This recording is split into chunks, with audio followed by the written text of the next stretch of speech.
So what if a single choice, just one, could echo through your family for, well, for generations?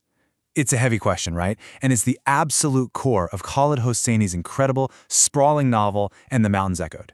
Today, we're going to unpack how one single, heartbreaking decision can ripple across continents and time, connecting lives in ways you'd never, ever expect.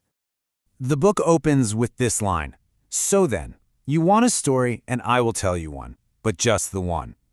Right away, you feel it. It's a promise from a father to his kids, and it just perfectly sets the stage. It feels like you're about to hear an ancient legend, but at the same time, it's like you're being let in on this really intimate secret. And trust me, this isn't just a clever opening line. It's a huge statement about the power of stories themselves, a theme that, you guessed it, echoes throughout the entire book. All right, first up, a story within a story. Now, to really get this novel, to understand its soul, we have to start exactly where Hosseini starts. And that's not with the main characters, surprisingly. It's with a fairy tale that a father tells his children right on the eve of a life-changing journey. So in this story, a father, Baba Ayub, is faced with an impossible choice. He has to give up his most beloved child to a monster, a div, to save the rest of his family and his entire village from total ruin. And yeah, this is not your typical bedtime story. It's basically the blueprint for the entire novel. This fable, it sets up this monstrous bargain that poses the one question that's going to haunt every single character in the book. To save your family, could you, sacrifice one of its own? Section 2. The Unbreakable Bond. Okay, so let's leave that fairy tale behind for a minute and get to the real heart of the story. This is all about two kids, a brother and sister named Abdullah and Pari, who are growing up in a really poor village in 1950s Afghanistan. And their bond? Well, listen to this observation from the book. I have never seen such affinity between two beings. In truth, Abdullah was as much father to Pari as sibling. I mean, this goes way, way beyond just typical brother-sister love. Abdullah practically raises her. He's her protector, her best friend, her whole world, really, and she is his. You have to understand this, because this profound connection, it's the emotional core from which everything else is about to shatter. And this is where that opening fable becomes terrifyingly, horrifyingly real.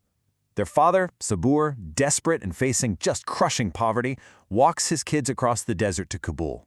And just like Baba Ayub in the story, he does the unthinkable. He sells his 3-year-old daughter, Pari, to a wealthy couple in the city who can't have children of their own. And just look at the contrast here, the sheer gulf between Pari's two lives. She's trading the mud walls and shared cots of her village for polished floors and gold tassels in Kabul. A life of hardship for a life of comfort. But, and this is the crucial part, she's also trading that unbreakable family bond for separation and loneliness. It's a world built on a foundation of loss. In an instant, her entire life is just fractured. This is the perfect way to think about it. That one act of separation, it's like a stone dropped into a still pond. And the thing is, the separation isn't the end of the story. Oh no, it's the beginning of dozens of other stories. The sale of Pari sets off this massive chain reaction, and the rest of the book is all about following those ripples as they spread out, touching lives that you would never think are connected. Moving on to Part 3, The Architect of Fate. So let's look at that very first ripple. Who actually dropped the stone into the pond? Well, it wasn't just the father's decision. Turns out the whole thing was orchestrated by the children's uncle, a man named Nabi. So what was going on with Nabi? Well, it's complicated. First, he's secretly, desperately in love with his boss, the beautiful and kind of restless Nila Wahdati. She and her husband Suleiman can't have a child, and they're miserable about it. So Nabi comes up with what he thinks is the perfect, painful solution. He suggests they adopt his niece, Pari. In his mind, he's a hero. He's bringing happiness to the woman he loves and saving his family from poverty. But the consequence? Oh, it's brutal. Nabi ends up spending the next 60 years of his life as a caretaker for his boss, haunted every single day by the choice he made. And just before Naila leaves for a brand new life in Paris with little Patari, she hits him with this line: "It was you, Nabi. It was always you. Didn't you know?" What does that even mean? Nabi spends the rest of his life, decades, trying to figure it out. Was she confessing her love? Was she admitting she manipulated him? He never knows. And that ambiguity, it just hangs over him, a perfect symbol for how morally complex his choice really was. All right, section 4, ripples across generations. Now we get to see how that single act just builds and builds. This is where the story truly explodes outward from Kabul, jumping across the globe and spanning nearly 60 years of history.